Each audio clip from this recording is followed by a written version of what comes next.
All right, everybody. Welcome to a solo episode of Let's Talk About Things.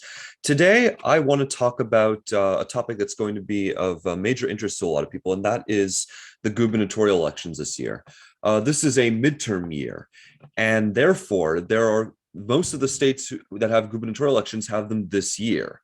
There's going to be potentially many that flip to different sides, especially with a Democrat in the White House and the midterm wins seemingly at Republicans' backs. It seems it really seems not unreasonable to think that several of them could flip in one direction or the other. And so with that, I'd like to take a look at the top 10 gubernatorial races that are most likely to flip in 2022 this year. Number 10 is Michelle Lujan Grisham, the Democratic governor of New Mexico. Last year, we saw the famous, everyone who was watching politics last year saw that Glenn Youngkin, the Republican, was elected governor of Virginia, which was a Biden plus 10 state. Well, New Mexico was Biden plus 10.6. And, there are signs that, certain Latino parts of New Mexico are trending to the right. I think someone pointed out, I wish I knew the name of this person, but he pointed out that there are counties in northern New Mexico that are heavily Latino, heavily Democratic, and extremely low turnout. And those were the kinds of places that saw a huge spike towards the Republicans in 2020 as turnout surged. There were places in Texas that were like this. So it's also worth noting that Michelle Lujan Grisham, I think, also has some scandals. She's not entirely scandal-free. She's also more of a partisan Democrat, unlike the more democratic state of Colorado, the bluer state of Colorado, which has a more pragmatic, libertarianish Democratic governor in Jared Polis. This is a race I would rate as lean Dem, and I think it's not entirely unreasonable, especially with Republicans potentially running Mark Ronchetti, who ran a closer than expected race against Ben Ray Lujan in the 2020 Senate race. I think it's entirely reasonable to think that you could see the Democratic governor lose in an environment that is as good for Republicans as many expect it to be. Number 9, Janet Mills, the governor of Maine. She's a relatively uncontroversial governor, and I think she's also scandal-free. But it's a Biden plus 9 state, so it could be competitive. And Republicans are potentially going to run the former governor Paul Lepage, and he's a bit of a controversial figure, but he also knows how to win in Maine elections. He also has won with pluralities, and Maine is one of those states that actually have strong third party showings in gubernatorial races and state races. So that could potentially make the difference in a gubernatorial race this year. But I don't think many people expect that state to necessarily flip. Number 8 is Brian Kemp, the Republican governor of Georgia. This is a state that famously voted for Biden by a narrow margin after going for Republicans in several elections. The governor, who won by about 1.5% in 2018, he faces a primary challenge from the former Senator David Perdue. And I think the polls show that he's gaining. Yeah, and as you can see right here, I've shared my screen. This line right here, this is David Perdue, this is Brian Kemp. And as you can see, David Perdue is gaining in the polls rapidly. And it's not unreasonable to think that he could very well overtake Brian Kemp and could potentially win this primary outright, especially with Vernon Jones out of the race and running for Congress. And it's worth also noting that you've had people like Michael Flynn and Rudy Giuliani who've endorsed Vernon Jones. You can see some of them potentially going to David Perdue, who's running sort of on a one horse campaign. I'm not going to certify the results of the presidential election if a Democrat ends up winning. So and then you can see right here the numbers. Brian Kemp and David Perdue, like, just look at how much closer this has gotten. It's worth noting Georgia is a runoff state, both in general and primaries. So if neither of these guys get above 50%, there's going to be a second round. And I believe the primary is in about 3 months from now. Second round will be first round will be in May, I believe. Second round is in July, but don't quote me on that because I could be very wrong about that. But this could potentially be a race that flips because primary voters end up making a bad decision. Number 7 is Steve Sisolak, the Democratic governor of Nevada. He is, again, an uncontroversial governor who's presided over a Democratic-run state, and he's also taken some moderate stances. For example, last year he famously opposed an effort by progressives in the state to repeal the state's death penalty. It's not exactly something that not exactly a stance that I would support because I'm generally anti-death penalty, but it seems to have endeared. It may have endeared him to some moderates who are on the fence who might support the death penalty. Overall, an uncontroversial figure, and something of sort of a moderate centrist. But it is a Biden plus 2.4 state to be clear. And Republicans do have a strong candidate running, and that is Clark County Sheriff Joe Lombardo. Clark County is the most Democratic county in Nevada, but it's not dark blue, it's light blue. And Republicans have won some races here before, like for example, the sheriff. He's running on a pretty good campaign from what I'm seeing. I think crime is going to be a major issue of this campaign. So that could potentially work in Republicans' favor if assuming they do nominate a particular candidate for governor. And I'll just bring up the polls right now. But yeah, as you can see here, Joe Lombardo is now in the lead. And as you can see, Dean Heller, who was thought to be the front runner in the middle of last year, he's completely collapsed. And we can bring up the actual numbers here. See Lombardo far up ahead, Dean Heller in just absolute free fall. So he's a potentially strong candidate, but it's worth noting that most voters here, as you can see, are undecided. So it's going to be worth noting to see how this turns out. This could be a race that flips with the right turnout environment. Typically, Nevada in many ways is described by a lot of people as the Democratic Florida, in the sense that turnout, it just seems to be just unable for Republicans to win, but Republicans have won. It elected moderate Republican governors for a long time. Then in 2014, with Democratic turnout collapsing, Republicans swept the legislature and took the statewide offices. So they had full control of the Nevada government for a little bit in 2015 to 2016. So it's worth noting that something like that could happen potentially again. Maybe not against an incumbent Democratic governor, but it'll be worth keeping an eye on this race nevertheless. Number 6 is the open gubernatorial election in Arizona. And you might be thinking, well, why would I be including another Republican held gubernatorial election when it's supposed to be a Republican year? Well, for that, we need to keep in mind a few things. First of all, the incumbent governor, Doug Ducey, is term limited, and he is likely to be. There's noise that he's making about him running for the Senate. So that might lead you to ask, well, if Doug Ducey's retiring, well, then who's the front runner to replace him? Well, the answer, it is this person, Kari Lake. The vast majority of voters here are undecided, but the leader in those who are decided is Republican Kari Lake. As you can see, Matt Salmon is also making a little bit of noise right now, but for the past while, this Trump-endorsed candidate has been leading in the polls by a rather unimpressive margin. This could change because I think the primary, again, is not for another 6 months. I think this one's going to be in August. And it's not a runoff, it's plurality win. But if Republicans nominate Kari Lake, it's not unreasonable to think that this one could flip, because if you look down at the Democrats, their nominee by a far margin is Katie Hobbs, who's I wouldn't necessarily say moderate, but I guess pragmatic liberal who knows how to win statewide. She was elected Secretary of State, so she is running for governor, and she's running, I think, at least a competent campaign. Whereas Kari Lake, to say that she is not a desirable candidate for a Republican for a state that voted for Biden could very well be a gross understatement. She has made false claims about the 2020 presidential election. She's essentially believes that Trump won. She's basically very much in the Kelly Ward wing of the Arizona GOP. She's basically denied Biden's win in Arizona, and you think that a party that has just taken a loss in the state would very well be thinking about, well, how do we win back the supporters that we lost?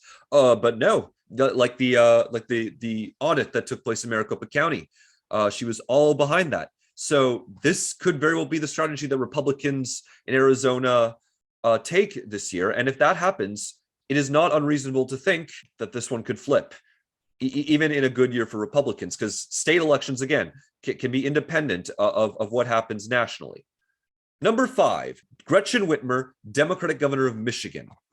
This is again, this we're getting a bit higher on the list because this is only a Biden plus 3 state. She is a relatively popular governor, but she is not scandal free. Republicans don't necessarily have a run of great candidates who have lined up to run against her. I think one of the people who's right now the front runner is James Craig, who is the former Detroit police chief. He appears to be the front runner for the GOP. Yeah, polling has been very scarce, but we haven't really had polls since really September. But those few that we've taken show James Craig decisively ahead. He's the former Detroit police chief. He could run on a tough on crime platform. That could be a potentially winning issue in a state like Michigan. But the polling isn't scarce. She's not uncontroversial, but she's also relatively uncontroversial. She's also relatively popular, but she has some weak points. So you could expect Republicans to potentially exploit those and potentially run a good race. Number 4 is the open gubernatorial election in Pennsylvania. This is, again, a state that Biden only won by about 1 point. Democrats do have a strong candidate who's running, and that is Josh Shapiro, the attorney general, who was the only statewide Democrat in 2020, besides Biden himself, who did not lose Pennsylvania in 2020. You had Joe Torcello, the treasurer, who was unseated. You had Nina Ahmed, who lost the open race for Pennsylvania Auditor General to Republican Tim DeFore. But Shapiro was able to survive that. But it is an open race. Tom Wolf is retiring, and I think he's taken a hit in his popularity recently. So it's not unreasonable to think that Republicans could potentially make a play here. But who are the frontrunners? That might be the bad news for Republicans, is that their frontrunners are Lou Barletta, who's currently in first with most voters undecided. But then you also have second place winner Doug Mastriano. Lou Barletta has typically run very right-wing anti-immigration type of campaigns. I think he might support reducing legal immigration, but his very much of his career, especially as mayor of Hazleton, was running as generally as an anti-illegal immigration and also in general anti-immigration candidate. But Doug Mastriano is a bit of a more problematic candidate. Yes, as you can see here, he's made various allegations of irregularities in the 2020 elections, the baseless allegations, I should point out, and he's also generally run as an anti-lockdown candidate. That could play well in some parts of Pennsylvania, but the fact that he's running, as he's taken like this essentially denying the Biden's win and helped to organize the protests that challenge the electoral college results. This could be bad for Republicans if they nominate someone like this. But those two, Barletta and Mastriano, appear to be the frontrunners, at least for now. That could change, though, and Republicans could nominate a good candidate, especially with most voters undecided. But this could be one that Republicans fail to flip simply because they have a bad candidate. Number 3 is Tony Evers, the Democratic governor of Wisconsin. These are, I think, where we're really running into the most vulnerable incumbents right here. This is a state that Biden only won by a little over half a percentage point. And in 2018, when Tony Evers was elected governor of Wisconsin in a blue wave year against a Republican incumbent, he only won by about 1.2%. He was running against a modestly unpopular Republican incumbent, but it was not a blowout. He only barely won. So that could potentially be trouble for him. He's not been able to get that much done because Republicans have such a strong grip on the legislature that they've thwarted a lot of what he's done. He's pushed for Medicaid expansion, but the legislature has rejected it. And famously, when he called a special session to introduce emergency measures to combat COVID-19, the legislature, Republicans controlled, they just adjourned immediately. So they've really tried what they can to hamper his his ability to govern. In fact, when Scott Walker was on his way out, he called a special session to limit his own powers on his way out, so that Tony Evers would not be as strong a governor as he was. And Republicans have a strong challenger, former Lieutenant Governor Rebecca Kleefisch. She is, I think, the Republican frontrunner to challenge Evers, and I think that she could make this very strong race and a very big pickup opportunity for Republicans to win it back an easy trifecta, potentially a supermajority in the state legislature. Number two is Laura Kelly, Democratic governor of Kansas. She is by far the most vulnerable incumbent who is running, and it is quite easy to see why, because the state of Kansas voted for Trump by double digits, by 14.5%. She won by a plurality with a independent running against Republican Chris Kobach, former Secretary of State, who's become very unpopular in Kansas because he's very anti-immigrant.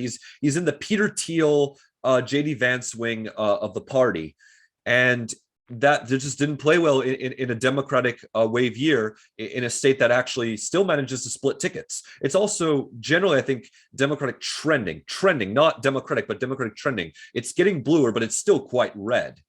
Laura Kelly, I think, has tried to get Medicaid expansion passed through, funding potentially funded with marijuana legalization, but the legislature has never agreed to that. And quite famously, I think some people were banking on Republicans losing their supermajority in the Kansas legislature so that she could have a veto power over the congressional map. But in 2020, Republicans held on to their supermajority, and they very recently passed through a map that makes Sharice Davids' seat more competitive over her veto. Mind you, the courts are still on her side, so they might be able to rule on that map.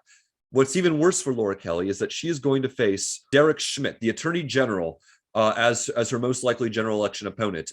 With Chris Kobach especially dropping out, there's no danger of him being the nominee again. He's running for Attorney General instead, so maybe, I don't know, Democrats might have a shot at that race. Not necessarily guaranteed, but we'll see. Chris Kobach is the Republican who can lose in Kansas. But the overall point being, Derek Schmidt is going to be Laura Kelly's opponent in Kansas. And while I had Wisconsin, Pennsylvania, those certainly I felt were toss-ups.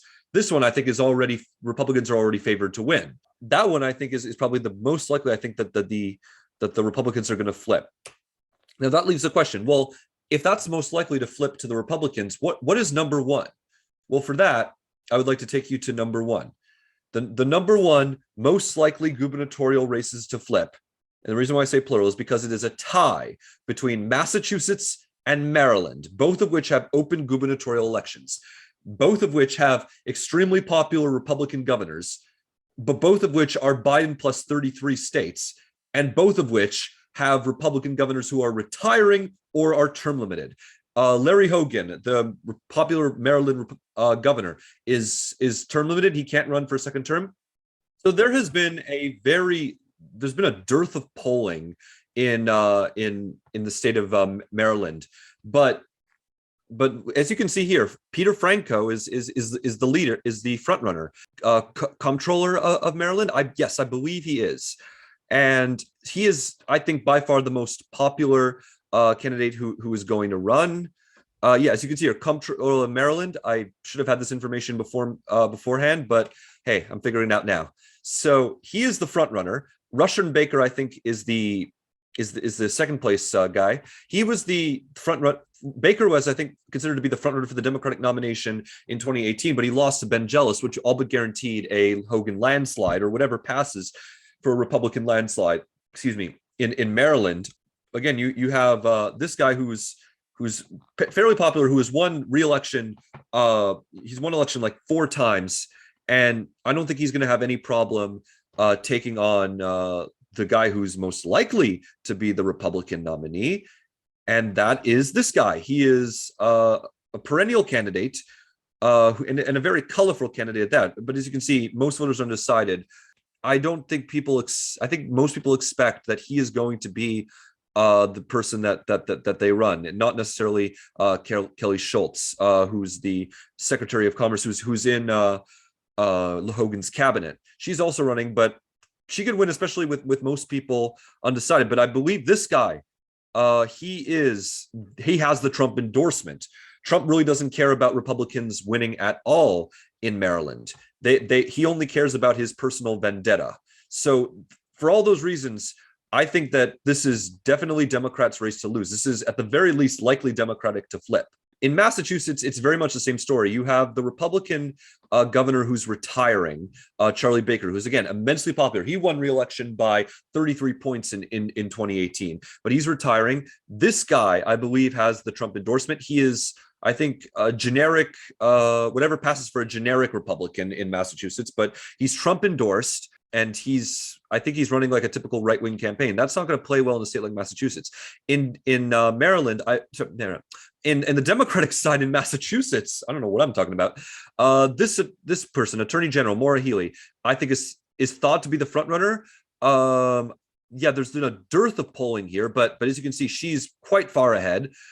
This is again a plurality win state, so she just has to win this amount in order to win the nomination. So between popular Republican governors retiring in Biden plus 33 states, these are expected to be the number one most likely gubernatorial races to flip in 2022. So that is my list. Honorable mentions go out to Vermont.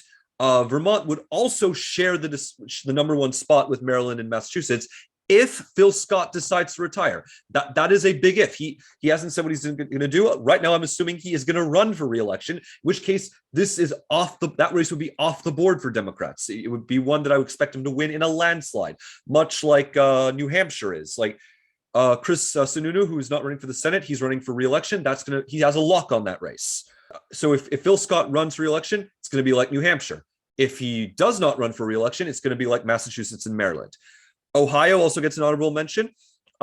There's very limited and old polling, but it shows Mike DeWine trailing Jim Renacci, who lost by nearly 7 points to Sherrod Brown in 2018. So if Renacci is the nominee, doesn't mean it will flip, but it's not unreasonable to think that there's a chance. Ohio is a red trending state, but if it's Renacci, then that could make things competitive. Like Mike DeWine being the nominee ensures that that would be a John Kasich style landslide. I would not necessarily count on DeWine winning the nomination. We need more polling out of Ohio. Honorable mention also goes out to Tim Walz. He is a strong incumbent who won by 10 points and is scandal free. He also has broad support among rural voters. He won his home congressional district, his rural southern Minnesota district, as he was winning his first race. But it's worth noting, Biden only won his state by 7 points. Republicans don't have a lot of good candidates. The Republicans who are running have sort of played footsie with the big lie. So that could potentially work in Tim Walz's favor. But I would say of the three upper Midwestern governors, Gretchen Whitmer, Tim Walz, and Tony Evers, I would say Tim Walz is the most secure. Gretchen Whitmer's in the middle. Tony Evers is the most vulnerable. And on a quick side note, just to end this off, Minnesota, along with Michigan and Iowa, represent the best chances for the GOP to flip AG offices, Attorney General offices. Dana Nessel, the Democratic Attorney General of Michigan, and Keith Ellison, who's the Democratic Attorney General of Minnesota, only won their first elections in 2018 by 3 points each. So they could be potentially controversial figures who Republicans could have a shot at. I don't know who's running necessarily, but I can do a separate video on that. And as for Iowa, Tom Miller, who's the longtime Attorney General of Iowa, he ran unopposed in 2018, but Iowa has shifted tremendously to the right. So I think one would expect potentially Republicans to have a shot at all statewide offices in Iowa. I think that their candidate is going to be the I believe the county clerk or DA of Guthrie County, Iowa, which is a little bit to the west of Des Moines. So they could potentially have a shot at all of the statewide offices, including the office of AG in Iowa, but also at the AGs of Michigan and Minnesota, who are quite controversial and who only won by underwhelming margins. But anyway, that is my top 10 gubernatorial races most likely to flip. And I hope to see you guys next time. And if you're wondering why I'm always like doing these ums and ahs and like just repeating things over and over, I just generally don't like to spread misinformation. I like to generally verify things before passing them on.